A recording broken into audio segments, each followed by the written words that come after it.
नमस्कार विद्यार्थी मित्रांनो, फोरन एमपीएससी अकॅडमीमध्ये आपलं स्वागत आहे. चॅनलवर नवीन असेल तर चॅनलला सबस्क्राईब करा, जेणेकरून तुम्हाला माहितीपूर्ण व्हिडिओ मिळत राहतील. हे पहा, आपण टेस्ट नंबर 2 झालेला आहे. तुम्हाला ॲप्लिकेशनमध्ये पण तुम्हाला 2 मिनिटात सांगून देतो. तुम्हाला ॲप्लिकेशनमध्ये पण 5 टेस्ट आहे. तुमच्या ओपिनियनच्या पोलनुसार तुम्हाला पण दिसत असेल. इथे तुम्हाला पोल टाकला होता त्याप्रमाणे 5 टेस्ट हे तुम्हाला फ्री मिळणार आहेत. फ्री मिळणार आहेत म्हणजे YouTube चॅनलला पण मिळतील आणि तुम्हाला ह्याला पण मिळतील, आपल्या टेलिग्राम चॅनलला पण. बाकीच्या 25 ज्या टेस्ट राहतात त्या ॲप्लिकेशनला मिळतील तुम्हाला सगळ्या बॅचमध्ये. आणि ते बॅच 1 आणि 2 केलेलं आहे. ते सेमच आहे. तुम्ही जे विद्यार्थी असे स्प्लिट असल्या कारणाने ते 1 आणि 2 आपण केलेलं आहे तुमच्या कन्व्हिनियंटनुसार. कोणाचा तोटा होऊ नये म्हणून तसं केलेलं आहे. तर आता बघा, आपण काय करूयात, तुम्ही जेवढे टॉपिक आपण घेतोय तेवढे टॉपिक मोर हायलाइट करून घ्यायचे. ह्यासाठी काय केलेलं आहे आपण, मागच्या 10 वर्षाचा पेपर, आता सध्याचा ट्रेंड, ह्या 3 वर्षाचा प्रश्नपत्रिका, राज्यसेवेचा पेपर, ह्याच्यानुसार अनालिसिस केलेलं आहे. त्याच्यानुसार पेपर आपल्या समोर आहेत. पेपर एमपीएससीचे पेपर, जे की पेपर एक्झामिनरच्या सेट करताना समोर असतात, ते पेपर आपल्या समोर आहेत. ते विचारून आपण केलेलं आहे. बघा, तुम्हाला हे सांगायचं होतं की पेपर सेट करताना क्वेश्चन कॅन्सल होतात. ह्याचा पण एक क्वेश्चन तुम्हाला घेतलेला आहे, त्याच पॅटर्न लक्षात ठेवायचा आहे. खालीपैकी बरोबर विधाने, हे जी पीडीएफ ना तुम्हाला दिलेली आहे बघा, टेलिग्रामला दिलेली आहे. आणि बॅचमध्ये जर तुम्हाला ना असं इथं वरती टेस्ट नंबर 1 आणि त्याचं एक्सप्लेनेशन, टेस्टचं एक्सप्लेनेशन लगेच खाली असं दिलेलं आहे पद्धतशीर. तुम्ही ते इथे डाउनलोड करायचं, सॉल्व्ह करायची, नंतर ते बघून घ्यायचं. हे तुम्हाला सगळं करायला किती मिनिटं लागणार आहेत? एक्सप्लेनेशन 10 मिनिटाचं, सोडवायला 10 मिनिटं, 20 मिनिटं लागणार आहेत तुम्हाला, लक्षात ठेवा. आणि तुमचा सेशन इंटरॅक्टिव्ह होईल, तुम्हाला व्यवस्थित ते लक्षात राहील, जेणेकरून तुम्हाला परीक्षेमध्ये कन्फ्यूज होणार नाही, हे लक्षात ठेवायचं आहे. तर आपण सुरू करूयात. चला, काय करायचं, पहिला प्रश्न काय आहे की बरोबर विधाने ओळखा. हे बरोबर आणि चूक हे महत्त्वाचं असतं बघा. इथं बघा, राष्ट्रीय आणीबाणीला किती वर्ष पूर्ण झालेत? 50 वर्ष पूर्ण झालेत, हे लक्षात ठेवा. 50 वर्ष पूर्ण झाले कारणानं ही गोष्ट महत्त्वाची आहे. 2024ला काय केलं होतं भारत सरकारने? हे लक्षात ठेवा, 25ला नाही, 24 साली भारत सरकारनं 25 जून हा संविधान हत्या दिवस म्हणून घोषित केलेला आहे. हे बरोबर आहे. आणि 25 जून 1975ला जी आणीबाणी लागली होती ती 352 अंतर्गत अशांतता करण्यासाठी लागली होती. 360 ही आणीबाणी आर्थिकसाठी आहे, हे लक्षात ठेवायचं. 352, 356, 365 आणि 360 ही तिन्ही कलम व्यवस्थित फरक माहिती पाहिजे. आणि 24व्या घटनादुरुस्तीने 1978ला काय केलं होतं, अंतर्गत अशांतता ह्याच्याऐवजी काय केलं होतं, सशस्त्र उठाव, म्हणजे त्याला आर्म्ड रिबेलियन म्हणतात. त्याला काय म्हणतात? Internal disturbances. ही काय शब्द लक्षात ठेवायचा का? तुम्हाला इंग्लिशमध्ये पेपर लिहायचा आहे का? पण काय वेळेस काय होतं, एक्झामिनर असं लिहितो इंटर डिस्टर्बन्सेस, त्याऐवजी असं केलं, मग त्यावेळेस तुम्हाला त्याचा अर्थ कळत नाही, त्यामुळे तुमचा मार्क जाऊ शकतो. त्यामुळे कीवर्ड, जे महत्त्वाचे वर्ड आहेत ते तुम्हाला इंग्लिश आले पाहिजेत. आणि इथं हे कॅन्सल करून घ्या, फक्त इथं बीच ऑप्शन बरोबर आहे. सी ऑप्शन हा फ्लिप करून मी पेपर माझ्या समोर होता, तो करताना माझ्याकडनं बी आणि सी झालेला आहे. त्यामुळं हे पण चुकीचं आहे, फक्त बी बरोबर आहे, हे लक्षात ठेवा. पुढचा हे तेवढं चेक करून घ्या, ते ह्याच्यामध्ये इथं फक्त बी करून घ्या तुमच्या ह्याच्यामध्ये. ते माझ्याकडनं चुकून झालेलं आहे. चुकून झालेलं म्हणण्यापेक्षा ते सेट करताना माझ्या डोक्यात वेगळा विचार होता. खालीलपैकी चुकीचे विधान ओळखा. आता चुकीचे विधान ओळखायचं असताना त्यावेळेस आता ह्याचं काय बघा उत्तर? पहिलं आहे. मग कसं पहिलं आहे बघा, तर बघा, महाभियोग प्रस्ताव लोकसभा आणि राज्यसभा दोन्हीपैकी कोणत्या सभागृहात सादर केले जाऊ शकतात? हे बरोबर आहे. ज्यावेळेस सेकंड स्टेटमेंट असतं ना आयोगाच्या पेपरमध्ये, शक्यतो सेकंड स्टेटमेंट व्यवस्थित चेक करायचं, ते चुकीचं असू शकतं. काय वेळा, एक 25% वेळा पहिलं पण स्टेटमेंट चुकीचं असतं, हे लक्षात ठेवा. स्टेटमेंट पॉलिटीला तुम्हाला सांगतो, पॉलिटीला कुठलंही लॉजिक वापरायचं नाही. पॉलिटीला तुमचा 100% खरा अभ्यास पाहिजे. पॉलिटीला काय होतं माहिती का, लॉजिक का चालत नाही? कारण पुस्तकातले क्वेश्चन सेट केलेले असतात, त्यामुळे ते तुम्हाला यायलाच पाहिजे, हे लक्षात ठेवा. पॉलिटी इकॉनॉमीच्या बाबतीत सांगतोय तुम्हाला. लोकसभेच्या आता हे महाभियोग आहे ना, महाभियोगवर क्वेश्चन येणार आहे बघा. हे लोकसभेत 50, लोकसभेची स्ट्रेंथ जास्त आहे म्हणून ते लक्षात ठेवायचं 100, आणि राज्यसभेसाठी 50, हे लक्षात ठेवायचं. हे फ्लिप केलेलं आहे मी प्रस्ताव सादर करण्याकरता. राज्यसभेमध्ये 50 आहे आणि लोकसभेमध्ये 100 आहे, हे लक्षात ठेवा. ते उलट केलं होतं, सदस्यांच्या सह्या लागतील महाभियोग प्रस्तावावर.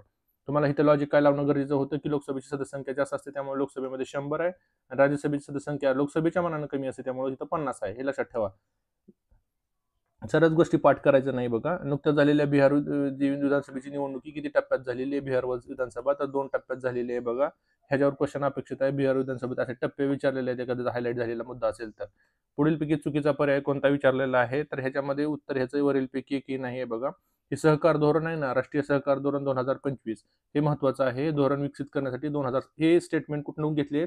तर सर्च केल्यानंतर शासकीय माहिती जी असते ना, शासकीय गव्हर्नमेंटची माहिती, त्याच्यात आहे असे स्टेटमेंट आहेत. मी तुम्हाला आणि एक सांगून द्यायचं तुम्हाला, हे जे आपण टेस्ट घेतोय ते शासकीय म्हणजे गव्हर्नमेंटचा gov.in या डाटावरून घेतोय सर्व. तुम्ही मला कुठलाही प्रश्न विचारला तर त्याचा मी तुम्हाला रेफरन्स देऊ शकतो, जेणेकरून तुम्हाला जर काही वाटलं तर ते पेपरमध्ये तुम्हाला ज्यावेळेस आपण अपील करतो किंवा ज्यावेळेस आपण आक्षेप घेतो त्यासाठी वापरता येऊ शकतं, हे लक्षात ठेवा.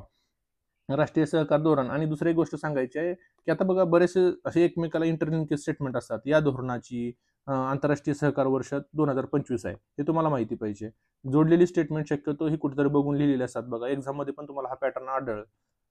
राष्ट्रीय सहकार धोरण हे आंतरराष्ट्रीय स्वातंत्र्यानंतर दुसरे धोरण आहे. मग पहिलं धोरण कधी झालं होतं बघा, 2002 मध्ये होतं.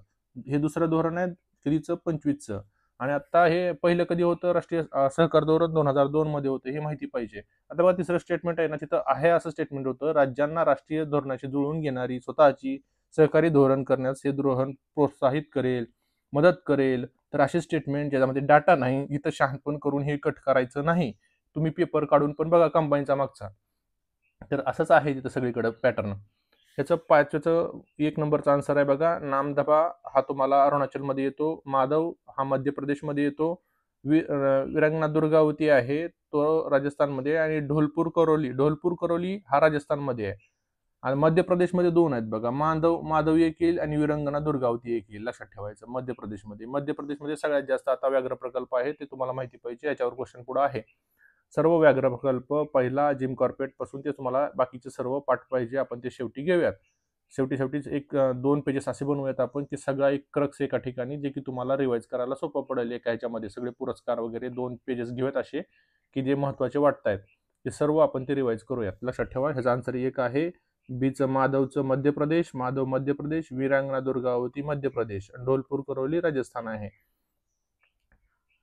पुढचा प्रश्न बघा 6वा काय आहे, याच्यामध्ये योग्य विचारलेला आहे. तुम्ही एक्झाम मध्ये योग्य अयोग्य आहे ना अंडरलाईन करून एक प्रश्न सोडवायचा असतो, कारण त्यातून काय येतं तुम्हाला, तर तुमच्या ते बॅक ऑफ द माइंड असतं की काय शोधायचं आहे ते, हे लक्षात ठेवा. प्रश्न कंबाईन मध्ये एक वेळाच वाचला पाहिजे, डबल वाचायचं नाही. तुम्हाला असं वाटेल की डबल वाचल्यावर काहीतरी वेगळं तुम्हाला वाचायला भेटेल, तसं काहीच नसतं. तुम्हाला तुम्ही आणि कन्फ्युज होता. बघा, व्याघ्र प्रकल्पाची सुरुवात 1973 ला झालेली आहे, ओके झालेली आहे. सर्वाधिक व्याघ्र प्रकल्प मध्य प्रदेशात आहेत. आता बघा याच्यामध्ये काय राहतं, जर तुम्ही महाराष्ट्रामध्ये ओरिएंटेड असाल, तुम्ही एकच लॉजिक लावून चालला की सगळं महाराष्ट्रात असतं, तर तसं नसतं. तुम्हाला ठराविक गोष्टी माहितीच पाहिजे. मध्य प्रदेशातील माधव राष्ट्रीय उद्यान हे व्याघ्र प्रकल्प म्हणून घोषित केलेला 58वा व्याघ्र प्रकल्प आहे. मध्य प्रदेशमध्ये सध्या 9 व्याघ्र प्रकल्प आहेत, हे लक्षात ठेवा. हे हायलाइटेड डाटा आहे बघा, हा विचारला जाऊ शकतो तुम्हाला आहे असा.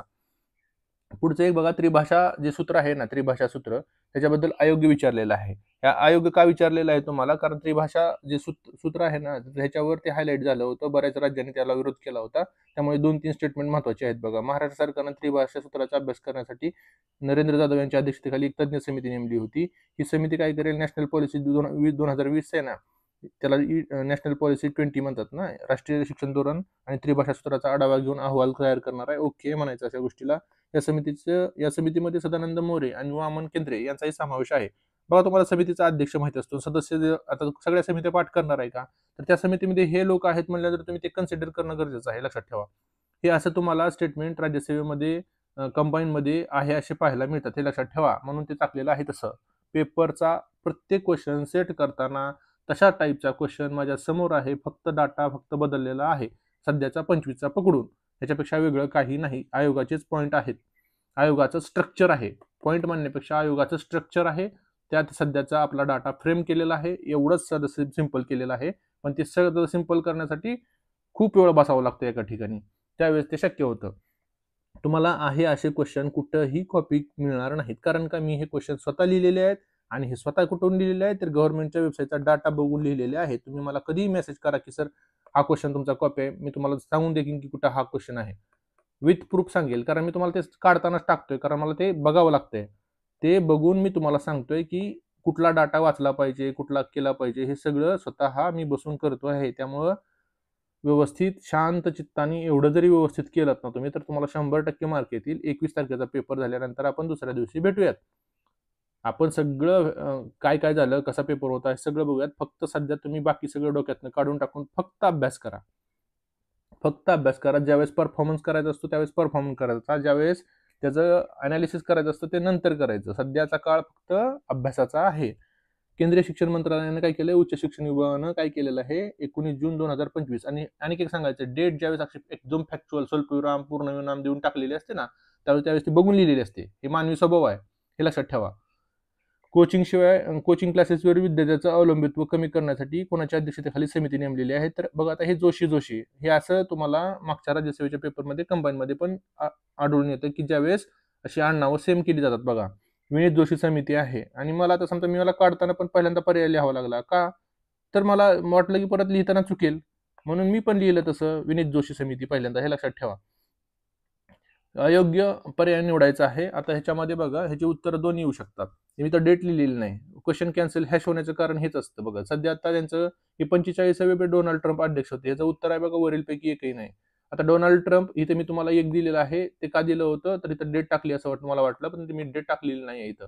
डोनाल्ड ट्रम्प यांनी अमेरिकेचे 45वे आणि 47वे म्हणून अध्यक्ष म्हणून काम केलेलं आहे. 46वे मध्ये एक वेगळे होते. आता सध्या टाइम मासिकानं बघा हे दोन डेट लक्षात ठेवायचे, 24 आणि 16. ह्यामध्ये काय केलेलं आहे, time person of the year सन्मानित करण्यात आलं होतं. हे 16 आणि 24 हे महत्वाचं आहे.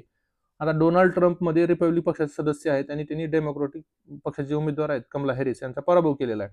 तर तुम्हाला रिपब्लिक पक्षाचे सदस्य आहेत हे माहिती पाहिजे, हे महत्वाचं आहे. आणि 16 आणि 24चा डाटा लक्षात ठेवा. Time person of the year 16 आणि 2024 हे लक्षात ठेवायचं आहे, विचारलं जाणार बघा. आणि 45वे आणि 47वे तेच अध्यक्ष होते, हे लक्षात ठेवायचं आहे, हे विचारलं जाणार बघा तुम्हाला. तर बघा ते अहमदाबादचा विमान अपघात झाला होता ना, तर एअर इंडिया बोईंग 787 AI 171 ही पण आकडेवारी तुमच्या जरा डोक्यातून जाऊ द्या, जरा डोळ्याखालून जाऊ द्या, कारण हे विचारलं जाऊ शकतं. हे असं कीवर्ड कुठेतरी असतात, ते एक्झामिनर कॉपी करतो. अयोग्य विधान विचारलेलं आहे तुम्हाला. तर ह्याच्यामध्ये काय लक्षात ठेवायचं बघा, सध्याच्या ट्रेंडनुसार बघा तसंच आपण सेट केलेलं आहे. या घटनेचा केंद्रीय गृह सचिव गोविंद मोहन यांच्या अध्यक्षतेखाली समिती नेमली आहे, ती उच्चस्तरीय. मग अपघाताची कारण तपासणं आणि अशा प्रकारच्या घटना भविष्य काळात होऊ नये म्हणून एसओपी म्हणजे काय असतं, स्टँडर्ड ऑपरेटिंग प्रोसिजर, म्हणजे एसओपी म्हणतं मार्गदर्शक तत्व सुचवणं, हे त्या समितीचं काम होतं. तर ते बरोबर आहे, दोन्ही बी लक्षात ठेवा. पुढचं काय आहे तर योग्य पर्याय विचारलेला आहे. काय केलं होतं बघा, फ्रान्स पॅरिस इथं युनेस्कोची 47वी जागतिक वारसा परिषद बैठक झालेली आहे. कितीवी 47वी वारसा परिषद फ्रान्स पॅरिस इथं झालेली आहे जुलैमध्ये, हे लक्षात ठेवा. त्यामध्ये 44 भारतात वारसा स्थळ आहेत. भारतात वारसा स्थळ किती आहेत? 44 आहे. हा आकडा महत्वाचा आहे, 444. 44 वारसा स्थळ आहे. वारसा स्थळ असं लिहिता ना तुम्ही, वारसा, तर 44 असा आकडा लक्षात ठेवा.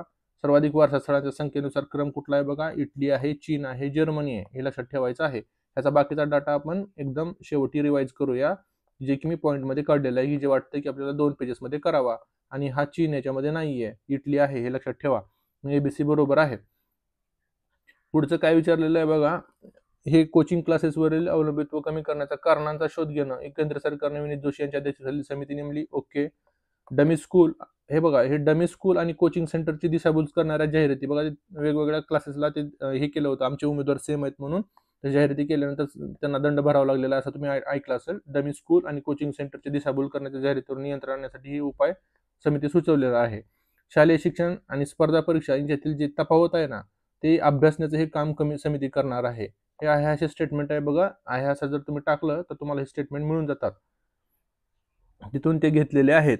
पुढचं बघा, राष्ट्रपती पदाची निवडणूक पार पडलेली आहे. तुम्हाला राज्यसेवेला मध्ये राज्य राष्ट्रपती आणि उपराष्ट्रपती एक क्वेश्चन दिसलेला आहे. तसंच पॉलिटीला आणि करंट ओरिएंटेड तुम्हाला कंबाईन मध्ये पण क्वेश्चन दिसतील. हा डाटा व्यवस्थित करायचा आहे. राष्ट्रपती आणि उपराष्ट्रपती हा पॉईंट व्यवस्थित करायचा, ह्याच्यावर एक क्वेश्चन तुम्हाला दिसणार आहे.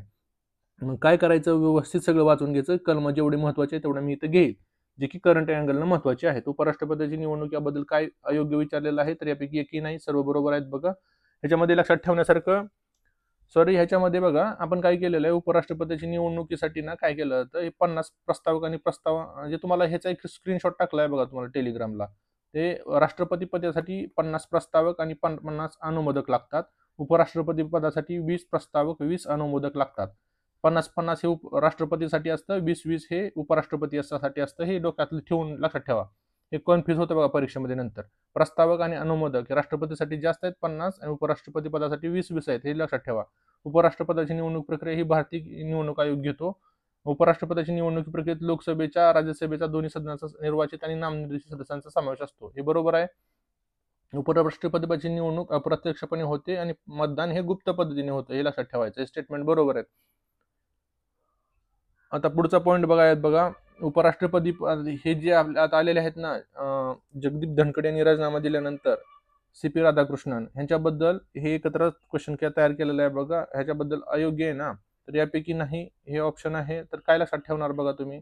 आता हे सी.पी. राधाकृष्णन यांच्याबद्दलची जर तुम्ही माहिती घ्यायला गेलात, तर समजा आता कॉलेजच्या जीवनात लांब पल्ल्याच्या धावण्याच्या स्पर्धामध्ये त्यांनी भाग घेतला होता. सी.पी. राधाकृष्णन यांनी स्टॉक मार्केटमध्ये चौकशी घोटाळ्याच्या समितीत काम केलेलं आहे. त्या राजीनाम्यानंतर म्हणजे उपराष्ट्रपती जगदीप धनखड यांच्या राजीनाम्यानंतर बघा हे इंटरलिंक केलेलं हे स्टेटमेंट आहे असे वेबसाईटला तुम्हाला मिळून जातील, हे लक्षात ठेवा. मी त्याचा स्क्रीनशॉट पण टाकलेला आहे तुम्हाला. का तर तुम्हाला ते ग्रास्प व्हावं की अशी जी प्रकारची स्टेटमेंट असतात ना, साधारणपणे करून केलेली अशी वेगवेगळी माहिती असते, ती तिथंच असते. ते तुम्हाला एक्झामच्या ज्या ओळी आठवत आहेत का, नीट पेपर व्यवस्थित घेऊन बघा, त्याप्रमाणे केलेलं आहे. राजीनाम्यानंतर बघा आता जगदीप धनखड राजीनामा कशासाठी कारणास्तव दिलेला आहे, प्रकृतीच्या. हे महत्वाचं आहे बघा. त्यांनी राजीनामा 21 जुलै 2025 दिला. त्यानंतर सी.पी. राधाकृष्णन यांनी भारताचं 15वं उपराष्ट्रपती म्हणून शपथ घेतलेली आहे. हे बरोबर आहे. तुम्हाला राष्ट्रपती आणि उपराष्ट्रपती व्यवस्थित करायचं आहे. काय वाटलं तर कमेंट करा. तुम्हाला आन्सर की पण मी देतोय.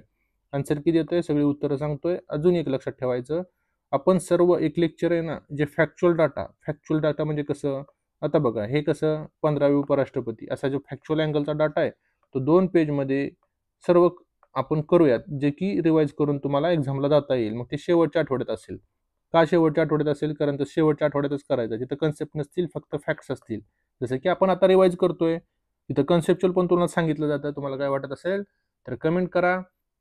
टेलिग्रामला खाली लिव्ह कमेंट ऑप्शन असतो, तिथं कमेंट करा. काय वाटले तर आपण त्याला रिप्लाय देऊयात. कमेंट फक्त अशी असावी की त्यातनं फ्रुटफुल काहीतरी निघावं. म्हणजे तुम्हाला तर हेल्प व्हावी आणि बाकीच्यांना पण हेल्प व्हावी. धन्यवाद. भेटू.